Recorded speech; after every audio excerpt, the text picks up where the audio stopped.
Well, Pete, thanks for helping with my project. I was wondering if you could say a little bit about yourself. Okay, well, my background is in astrophysics. I did a master's degree in physics and a PhD in astrophysics at the University of Leicester, and it's about 5 years now. I've been getting into uh, sort of advocacy of space settlement and that sort of thing.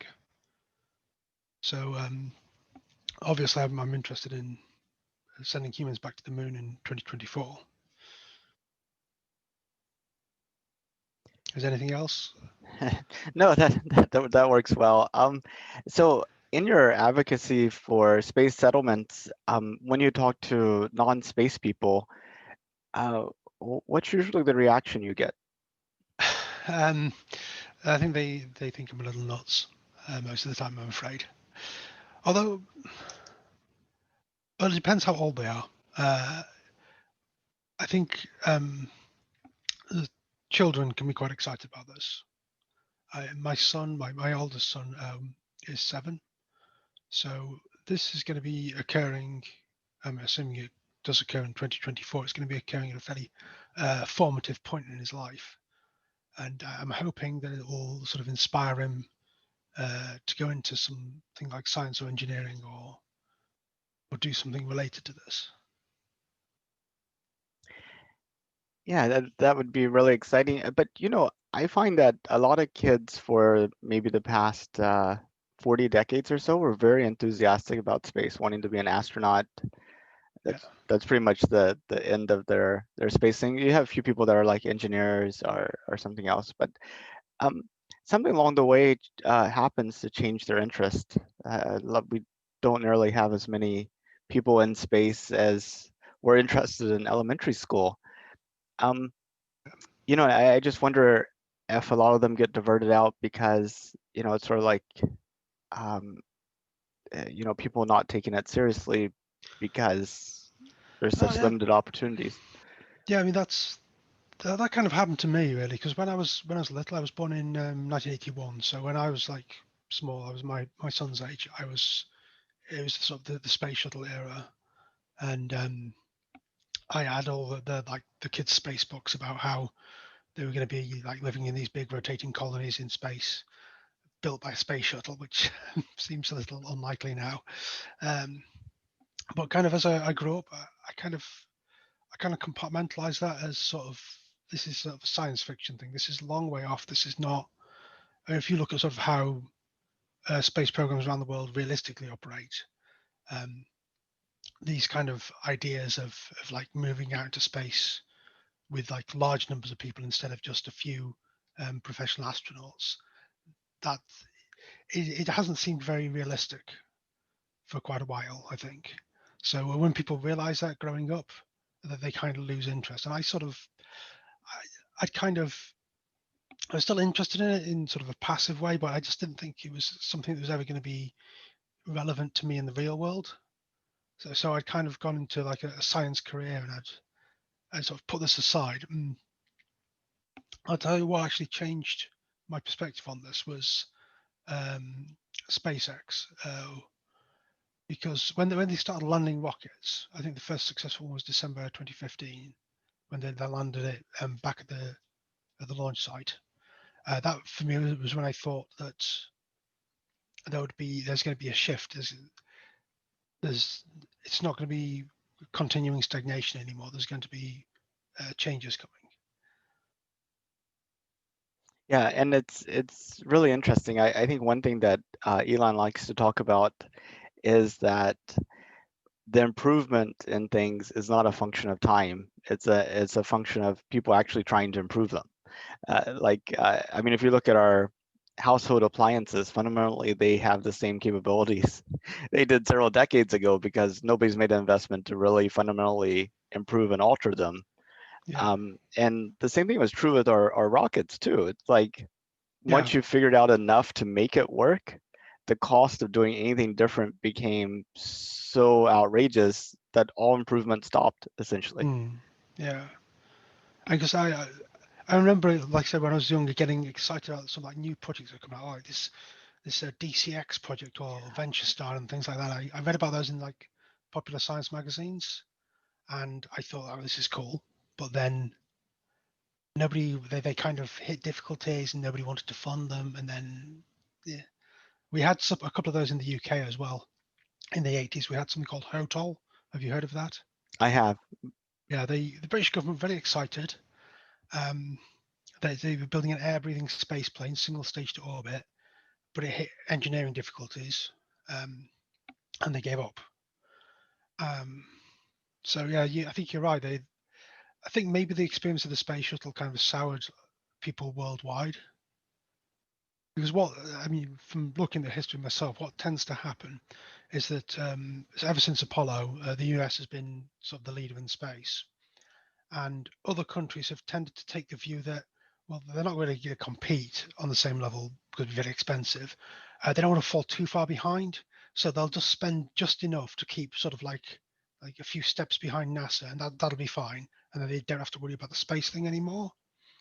So I think what happens is when NASA takes a step back, everyone else does. So with HOTOL and this, it was cancelled a couple of years after the Challenger accident, and a whole bunch of other space planes went away at the same time. The Soviet Boran one and the ESA Hermes one. Because when it looked at the initial sort of ramp up of shuttle launches, it looked like this was going to be like the next big thing. Like 24 launches a year or something by 1989, and that sort of motivated everybody else. They said, "Oh, we've got to have a little Hermes shuttle on the Ariane 5 rocket, and the Russians are going to have their shuttle, and British there's going to be this British air breathing one." And then once the Challenger accident had made clear that the shuttle couldn't do what they said it could, all these governments sort of breathed a sigh of relief, like, "Oh, good, we can get rid of these expensive programs now," and they all just went away. But Yeah, that is a true point. But I mean, hotel. I mean, Sabre is still kind of like in reaction yes, engine. it is. But this has been done privately, and there's been very little government interest in it. I think about 10 years ago, they tried to invest £60 million in it, which is kind of like that's money down the back of the sofa in aerospace development terms, isn't it? But they actually had that contested by the EU under state aid rules, and it was reduced to £50 million. So even like that's kind of small investment got sort of legally whittled down. Um, so yeah, in as I say, I think because America's the pace setter and America's kind of not known what it wants to do after Challenger. I think, or well, there's been several, I believe, attempts to sort of say we're going to go back to the moon, we're going to go to Mars, but they've all kind of just drifted, not been very well funded, and not been taken that seriously. Yeah, and it seems like the people involved and the companies involved are quite happy with continued development and testing, and never quite seeing that day where everything is proved out. Yeah, But in terms of motivating people in the UK and in the EU and maybe in other places around the world to actually take an develop something space-wise. I just wonder how inspirational people find like Peter Beck and Rocket Labs. I mean, he's kind of like a niche taste. Everyone knows who Elon Musk is, but sort of Peter Beck's kind of like he's sort of like the hipster version. It's like, oh yeah, you don't know about this guy, but he's yeah. I think Peter Beck's interesting because he didn't go into it with as much money himself. I think. and then I also don't. he's from New Zealand. Yeah. I mean, it's just like there's two countries in the world that have a private orbital launch capabilities, the US and what's the other one? It's like that would that would stump most people, I think. I mean, we have a couple of startups in the UK. One's called Skyrora. I can't remember the name of the other one. Skyrora, I think, is the leading one. Uh, but unfortunately, our main problem is geography. Because if you look at the UK on a map, it's not a great place to launch rockets from. North of Scotland, you can get into a polar orbit from there, but For a start, you could fly east from the UK, but you'll quickly head over some fairly populated areas. Um, I think sort of directly east of where I am is I'm sort of on the you know I'm in East Anglia, which is kind of the round bit just on the east southeast side of England. Hmm. So you could launch rockets from around here, but you'd be flying over the Netherlands pretty quickly. So and obviously the further north you go, you don't want to be launching east to west from very high latitudes. So when we had our own rocket program, we launched from Australia, uh, but I'm not sure that's. I think they've got their own plans. I don't know much about the Australian Space Agency, but they I think the relationship is a little different than it was in 1970. Um, but yeah, we look like we're going to get a small sat launcher from northern Scotland, and possibly some suborbital launches from Cornwall. But yeah, I think we're constrained in part by geography, but also by the fact that our government's never really warmed to this idea of spaceflight, especially manned spaceflight. Um, so it's it's always been quite a slog to get them to pay attention or to spend any money really. Yeah, it's oh, and it's a lot of it's a believability problem. We probably could create colonies in space if people really thought it was possible. There's enough people that want to do it, and there's definitely enough resources to make it happen. Uh, I mean, this week, SpaceX is supposed to be doing the 15-kilometer hop of their Starship, and just listening to what Elon's planning to do with that vehicle in terms of the same vehicle be able to make 3 trips to space a day, having a factory in, Brownsville or Boca Chica, Texas, that's producing 2 of these a week. I mean, it seems like within just a few months of having that operational, we would actually be able to put more things in orbit than we've ever done cumulatively in the history of humanity. And just kind of mind blowing to think about that transformation. It's like going from a single person plane to a 747. It's just like they're Yeah. we call them planes, but they're different categories. Well, I mean, he says these things on Twitter. He says it's going to be like a $1 million marginal cost, but it's, that seems too good to be true. This is like a Saturn V rocket, and well, put it this way: when I did physics at the University of Leicester, in the physics building we have a rocket. We have a Skylark, which is this sort of 1950s era sounding rocket. It's upright in the lobby. And it's only a two-story building, so it's not very big rocket, and it's about 40 centimeters diameter or something. And because they have this there, because they used to in the 60s use these to do early X-ray astronomy. So it would just shoot up, it would pop the payload would separate, and it would point at whatever, take a quick measurement, drop down, and they'd like develop the film or whatever. And they were able to, in the 60s they could launch a couple of these a year as just a random UK university. I did some like back of the envelope calculations. If you launch one of these in today's money, it cost about £5 million. So if Musk is right, then Starship will be cheaper than that. And then sort of this university where I did my physics degree could afford to launch Saturn V class rockets, which I think the main puzzle is like what are people going to do with this? So it's possible that Musk is just wrong this time. It's going to cost like 50 million to launch it or something instead of 1 million. But and also he did mention it was a marginal cost. So in order to get close to that, he's got to launch a lot of times a year. So there's kind of chicken and the egg problem that you'll get the insanely low costs if there's a big demand for these things to launch every day. But if there's only enough payloads for it to launch like 3 times a year, it's going to cost a lot more. So But I mean, it's sort of like a chicken and egg problem. I mean, there yeah, is there is no natural business plan that's viable to do anything beyond low Earth orbit right now. I mean, putting satellites in It's, orbit makes to sense. send that the Japanese billionaire, sending him to the moon. I think sort of tourism is going to be a one. That's a well, the fact that he's already put some money down. Essentially, it's been demonstrated that there is a business model there. It's just a question of sort of how big the market is for people who want to do free return trajectories around the moon. I suspect if the prices can get quite low, it might be big. Um, but yeah, for the the way I see it, at some point in the future, there's going to be human colonies outside this planet. They're going to be, I don't know, maybe one's on Mars, maybe one on the moon, but I think that's less likely. Maybe sort of ones floating in space that like rotate for gravity and that.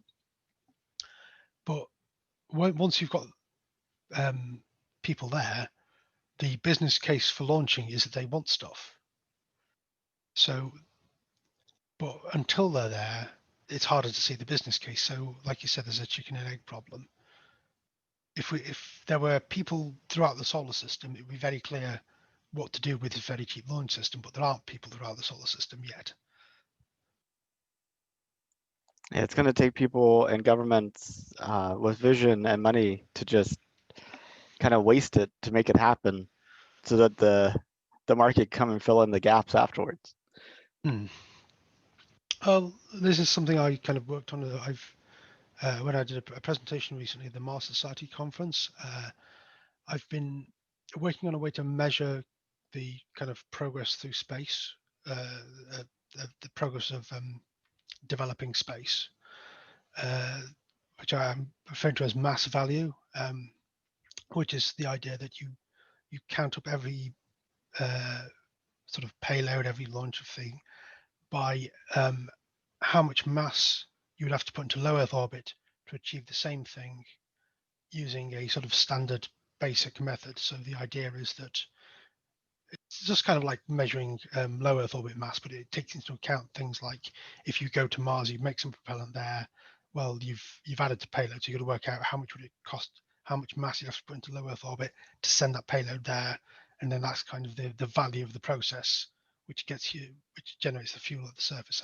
I did a talk about this, but the general upshot is I've got a sort of a metric you can add up all the launches for, and sort of you can measure where we are. And in principle, you could get a government to uh, subsidize it on this basis and say, we'll do this calculation, and for every kilogram equivalent in low Earth orbit, we'll get like a pound or a dollar, whatever. And that would sort of generate demand to sort of get over that hump and be able to hopefully move people out into space.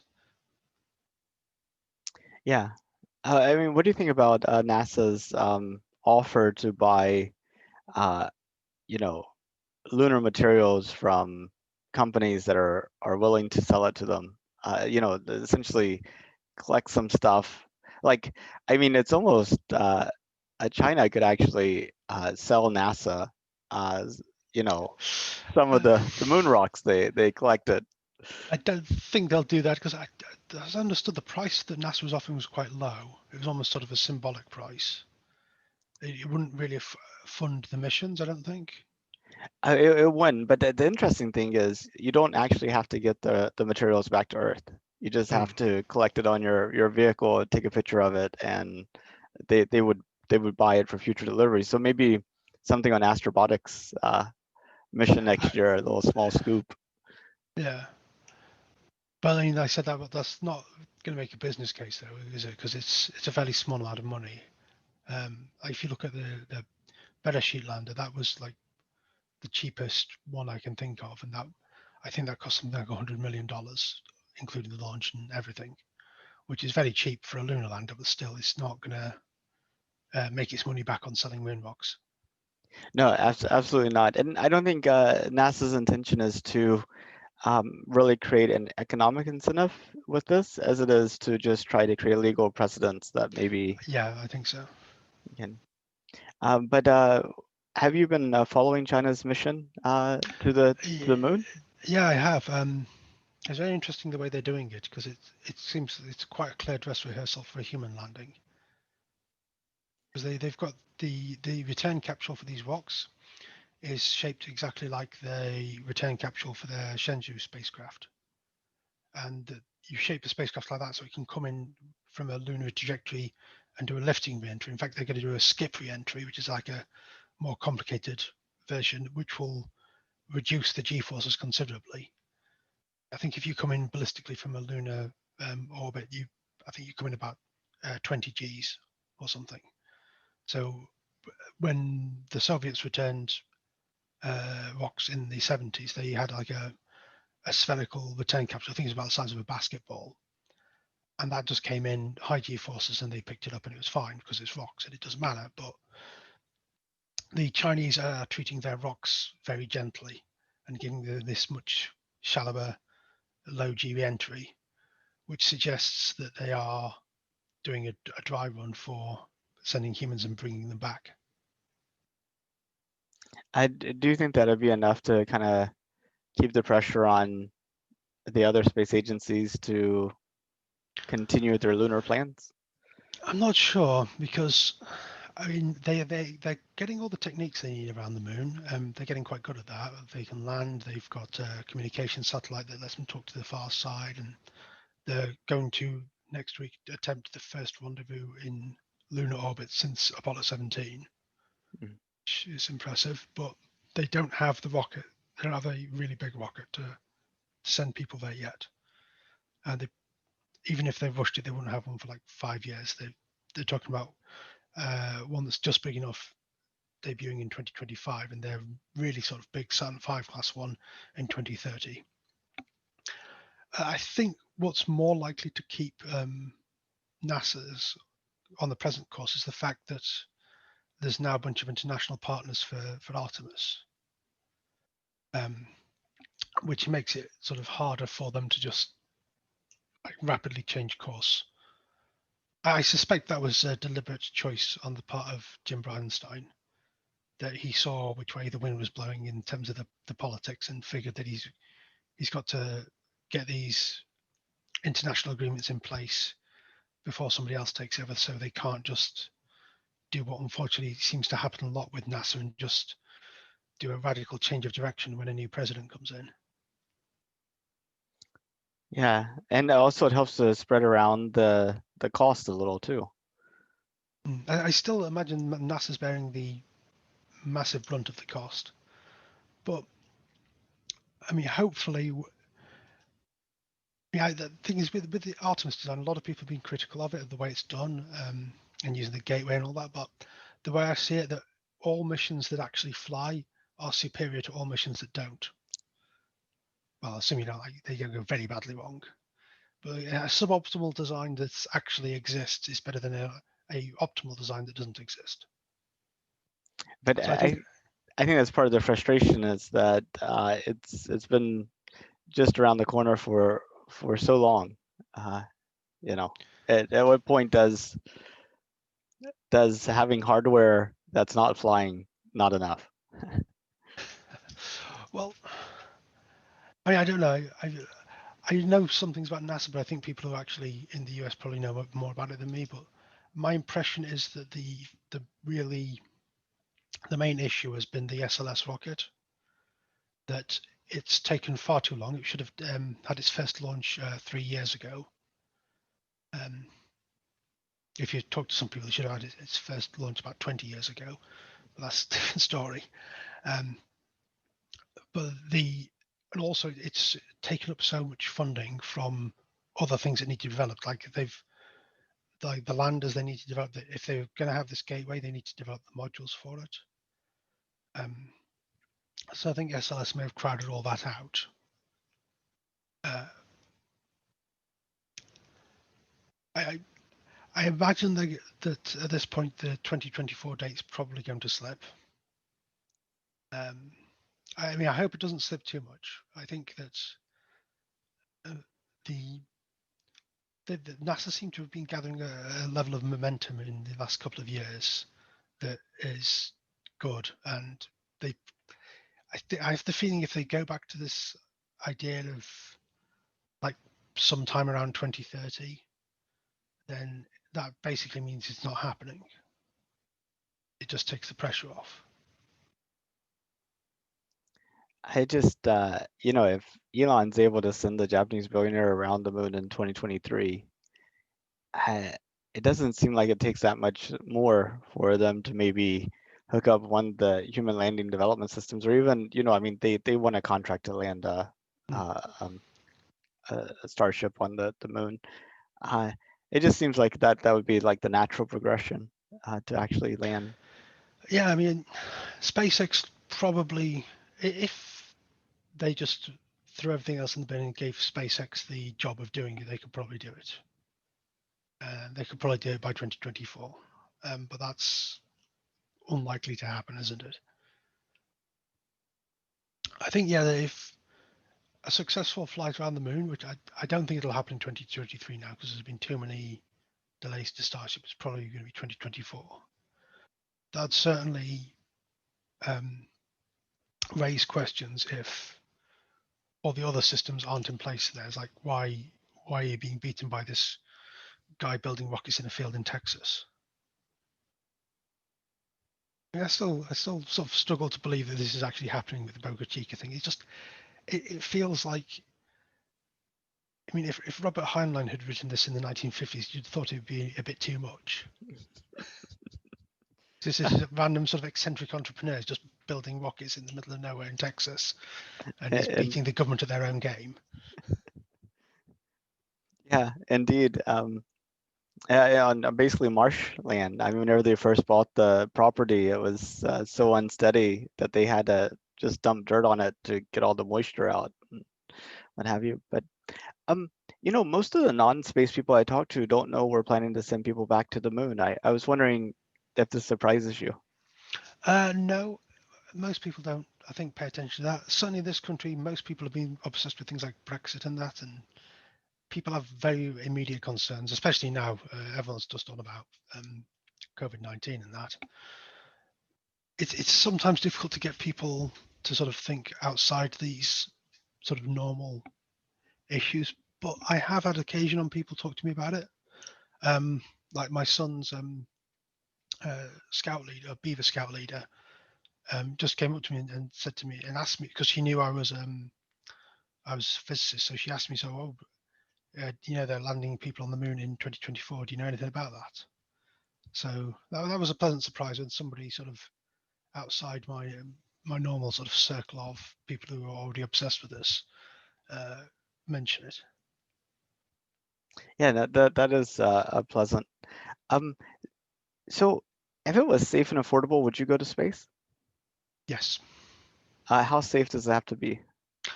Uh, I think it's unrealistic to be expect it to be airline safe. Uh,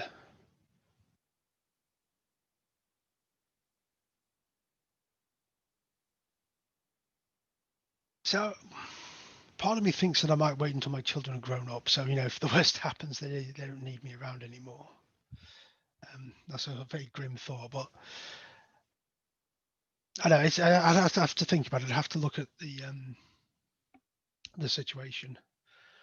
Like if I was asked to go on this Dear Moon trip around, I'm not sure I'd go on that because that's going to be one of the first human flights of it. I remember the presentation where they were announcing the Moon project, and the Japanese billionaire is like saying to Elon, "Hey, you should come with us," and he's like, "Oh, you're a brave man. You're a brave man." He like would not commit to that. Well, the one thing I've noticed about Starship is it will be the first human spacecraft since the space shuttle not to have a launch abort system. If that rocket has anything happens to it on the way up or indeed on the way down, then you're finished. So, as I understand it, the strategy is that they're just going to launch it unmanned so many times that they're sure of it. Because if they don't have to manufacture anything for each launch, if they can, just as he says, just mate the two things back together again and fill them with methane and liquid oxygen and go again, then they can just get so many hours of flight. They can essentially say launch escape system's not needed. That's assume what the hope is. So, I mean, if they had managed to get like 300, 400 flights unmanned before they sent people around the moon, I'd probably go on that. I think that would be probably safe enough for me. Uh, How far would you go? I mean, you talked about the moon. Would you go to Mars? for myself, I would, but I can't leave my family behind. This is the thing. I'd go to the moon. The moon would be fine, I think, because it's only 3 days away. But um, if you go to Mars, you're basically going for 2 years, 6 months out, well, 18 months then, 6 months back, so probably 2.5 years. Um, so, yeah, if my children were grown up, they were away from home, or if they wanted to come with me and they were adults and they could make that decision, then I'd consider Mars. I think I'd have to persuade my wife as well. I think she's on the fence on this one. But yeah, I'd And definitely go to the moon. um, as a space advocate, what do you find is the most effective way to sort of get buy-in into this vision of humanity going or outward into the rest of the solar system? I'm not sure. I'm still experimenting on that. I'm still sort of trying multiple approaches. And it kind of depends on the person you're talking to as well. Because, I mean, the methods have been traditionally used. You say, well, there's spin-off technology, it creates jobs. But I think these are somewhat weak reasons, especially the jobs one, because then you kind of advocating to turn a space program to a jobs program, and that's not good because that sort of destroys the space aspect somewhat. There's also scientific returns as well. Um, I mean, one of the when I was sort of in the still working in astronomy, uh, one of the things that sort of is fairly easy sell is that if space travel becomes ubiquitous, we can start building uh, man-tended observatories like on the far side of the moon and places. There's even before Starlink turned up, which has made a lot of people quite angry. Uh, there's been issues with satellite interference.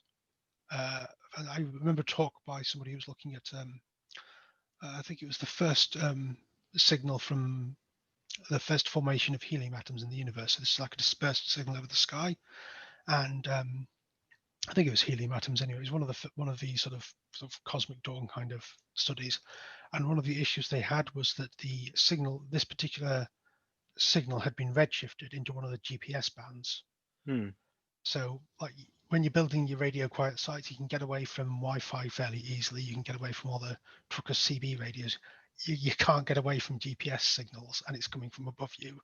So, I think sort of, especially for those weak tenuous signals from all over the sky, there might be quite an interest from scientists who moving out to the far side of the moon.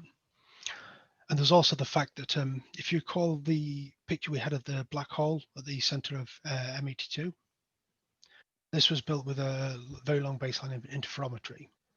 So there's stations in Chile and in Europe and North America, and when you do this kind of interferometry, you build a synthetic aperture. So this aperture was within a factor of a few the size of the Earth Hmm. to create that image of that resolution. So there's some scope for, because I worked in sort of processing these kind of images. There's some scope to sharpen that image up, but it's limited. To get a better image of a black hole, that black hole, or to get images one further away, or to generally get sharper images and like that, then you have to start thinking, can we have a synthetic aperture that's larger than the Earth?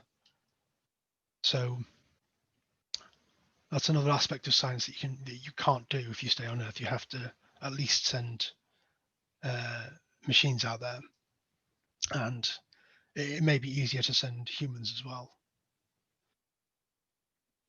Yeah, in terms of the value we get from our space program, I keep thinking, what's the value of electromagnetism?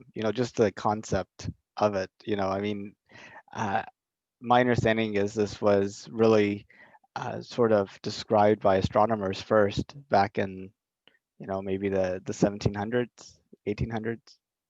Um, and then from that, the theory of radio and, everything that led from that. Well, I, no, magnetism was described sort of was found experimentally, is known for quite a while, but the link between electricity and magnetism uh, was Maxwell in the 19th century. Um, but for a long time, it was considered magnetism and electricity were considered like um, sideshow tricks. You could entertain people and get a bit of money for that, but the idea that they would like just drive an extra industrial revolution after the one that was already in progress at the time, I don't think it occurred to many people. Um, one thing you mentioned about motivating ordinary people. One thing that I've sort of experimented with as a persuasion technique, as some way to get people interested, is to point out that uh, this is probably going to happen somewhere. Someone is going to do this. There's going to be a migration of people into space, and you should want your country, your community to be part of that, to have a stake in whatever society we build out there. So if you imagine that uh, you end up with a trillion people living in the solar system in a few hundred years' time, you're probably not going to get an overpopulated Earth. The Earth is probably going to peak out at 10 billion. So that would be 1% of all people would live on Earth. The other 99% would be the uh, cultural as well as genetic descendants of the first people who pushed out there. So you can have sort of an appeal to kind of legacy. Say people, do you want to sort of continue uh, like your country, your tradition, your community? Do you want that to continue into the future and be part of the future? it's just kind of interesting. If you look at the countries with space programs, their birth rates are probably, their population growths uh, are probably flat or even in some cases Mm, declining. And it's really the population growth is coming from the ones without space programs. that's because they're poorer. Uh, Right. But I'm not necessarily convinced that that's going to be a permanent trend. Um, I mean, obviously, if you we, it could be that the human population in total just sort of peaks and then just continues to go down forever and just I don't know, eventually go extinct or something. I mean, I don't think that's a desirable outcome. Um, but basically, as far as I understand this, I'm not like a demographer or anything, but what tends to happen is that when countries get rich, their birth rates go down. Hmm. And obviously, only rich countries can afford big space programs. Uh, but there's a certain point when the sort of certain point in wealth and birth rates go back up again, and you sort of only see it in kind of wealthy people in Western society. Sort of, so there's no country that's gone to this point, but sort of subsets of the population have. Is that once you're wealthy enough, you can start to have more children. So I'm not sure that a permanent decline in birth rates is necessarily on the cards. It's just how many families do you know that have three children? Um, my wife's sister has three children. I'm trying to Okay. think of any others. Uh, myself, I only have two children. Uh, we were planning to have more, but certain events intervened. Uh, so yeah, I'm only going to have two children. So I'm not exactly the poster boy for kind of raising fertility rates. I only have two myself, so that was enough for me. That's quite give your hands full. Um, well, I really appreciate your time. Is there anything you wanted to talk about that we didn't get to? Not really. No, I think we've covered everything. And do you think that humans are going to go onto the moon in 2024? I don't think it's through NASA's official plan. Uh, like I don't think I don't think they will be on a Orion spacecraft hooked up to a NASA-funded human landing system. Um, and it's difficult to see what the other path might be.